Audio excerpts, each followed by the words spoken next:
In this video, we're going to take a look at the PensBBS 456.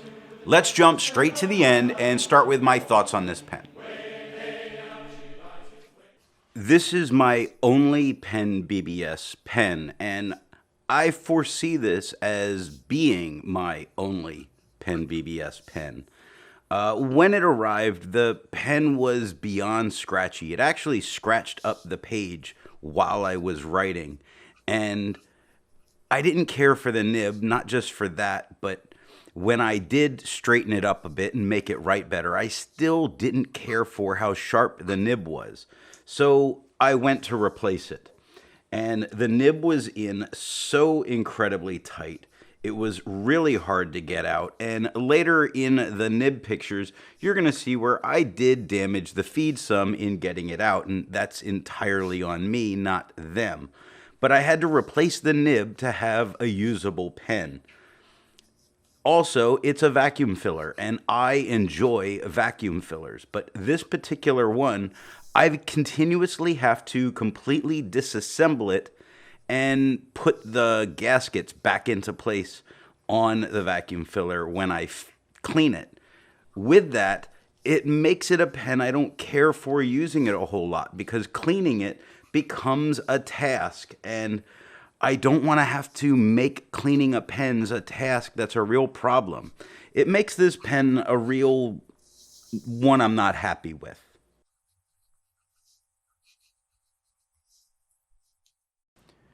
Now that we know how I feel about the PensBBS 456, let's see how I got to that opinion, starting with the unboxing.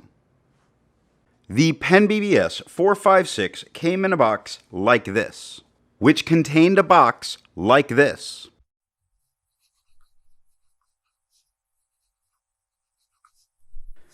Now, PensBBS, I think largely from the beginning, has done fairly good with their packaging. I don't think they package it as just some cheap pen. Though their pens are inexpensive, I think they do a good job with their packaging, especially considering the price point.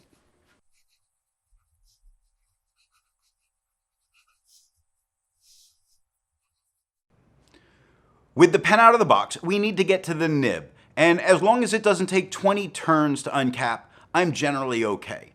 So how many turns does it take to uncap? The PensBBS 456 takes 1.5 turns to uncap. At 1.5 turns, I think its uncapping is absolutely reasonable. And given a larger ink capacity that it has, I see it as a really good pen for students because of the large amount of note-taking that a student may do. Now, if you write quite a bit, this could also be a very good pen, especially if you like to stop and think while you're writing and want to cap your pen during those thoughts. This gets us to the nib. This pen has a steel Goulet 1.5 stub. As I had said, the nib that came with this pen was unusable. It, even after being corrected, was so sharp it cut the page. So I had to replace it. And I generally really don't like the idea of being forced to replace a nib of a pen in order to use the pen. Basically, by putting in the Jowo stub, I could be using just about any pen, not this one. If you enjoy videos like this, then be sure to hit the subscribe button. Now, let's ink this pen up. The PensBBS 456 is a vacuum filler, and it holds approximately 1.9 milliliters of ink.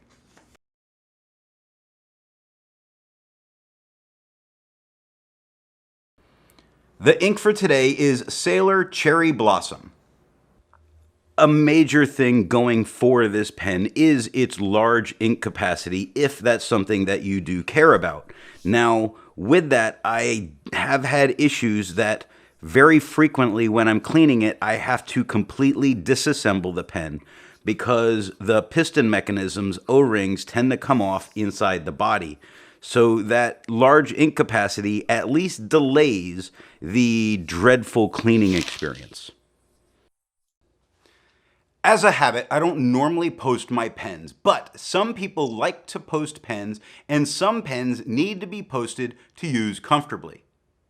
This pen does post very securely, not a problem.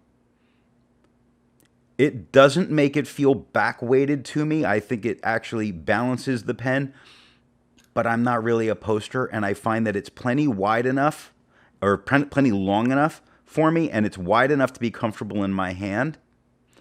Kind of just wish I didn't beat up on that feed. You can post it if you want to. Now, the important part, the writing sample.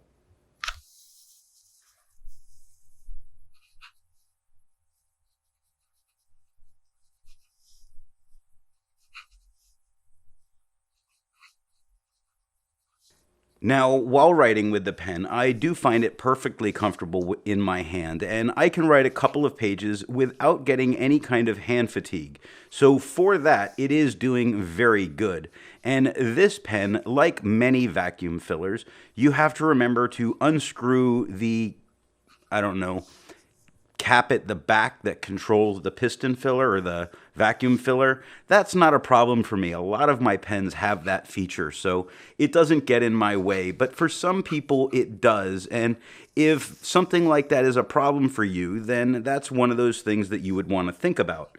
Now, the writing is with a Goulet 1.5 stub, and frequently I would think of a 1.5 as being far too broad to just write with. However, I actually find that writing with that stub nib is very pleasant. It doesn't cause me to make ginormous letters in order to fix it, now, or in order to read all of it. Now, with that said, it's not like I have the best penmanship in the world, and honestly, my penmanship is for me. As long as I can read it, I'm generally okay. I don't mind it. I know that I've had people comment about my horrible penmanship, and that's okay, because using a fountain pen doesn't make your handwriting better. But using a 1.5 stub definitely adds some flourish to your handwriting without you having to learn all of those different calligraphies yourself.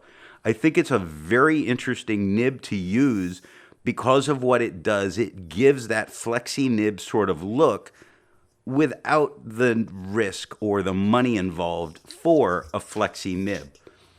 I enjoy writing with stubs. Even though I don't use them very often, I probably should a little bit more because maybe it would make my crappy handwriting look better.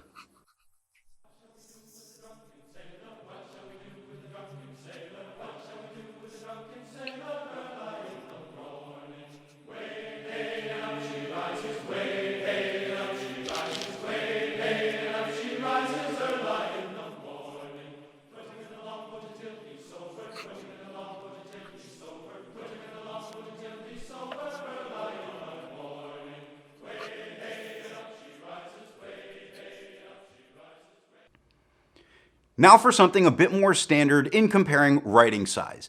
I use Mnemosyne Blue to do this. And here's how it compares to a Jowo Extra Fine on the left, a medium in the middle, and a 1.1 stub on the right. I had mentioned it previously that this nib is not the nib, obviously, that came on the pen. It didn't come with a Goulet 1.5 stub, which is made by Jowo. The nib that was on it was atrocious, and it was in there so tight that in my own frustration, it is completely my fault. I did damage the feed some in removing it, but it has not affected the pen's ability to write, so I continue to use it. So how does it compare in writing size to other nibs I've used? Looking at the writing of a PensBBS 456 with a Goulet 1.5 stub. Here it is next to a Lamy Safari with a 1.5 stub. A Pelican M205 with a double broad nib. A Sailor 1911 Large with a zoom nib. And a Platinum 3776 with a music nib.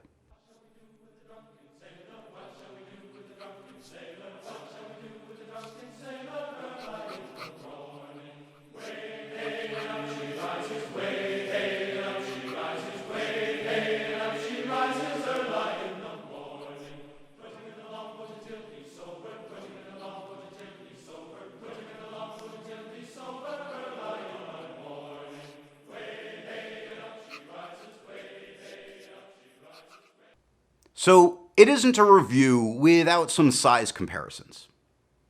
Here it is capped. Here it is uncapped. And here it is posted. This is a slightly larger than average pen, which does make it very comfortable to hold on to in the hand, especially if you're someone that likes using larger pens. It's a little girthier and a little longer than normal or average, so I think that's very good. It could be a particular problem for you if you don't like larger pens. At this point, we need to clean out the pen just because it's dirty.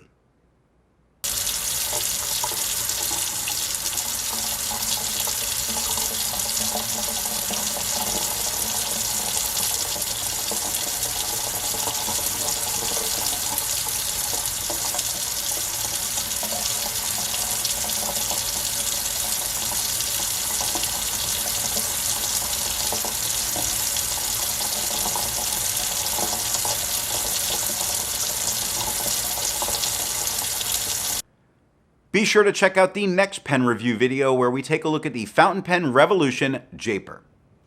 Do you record videos for fun and make ridiculous commercials with no meaning? You know you need a way to store that, and I got the thing for you.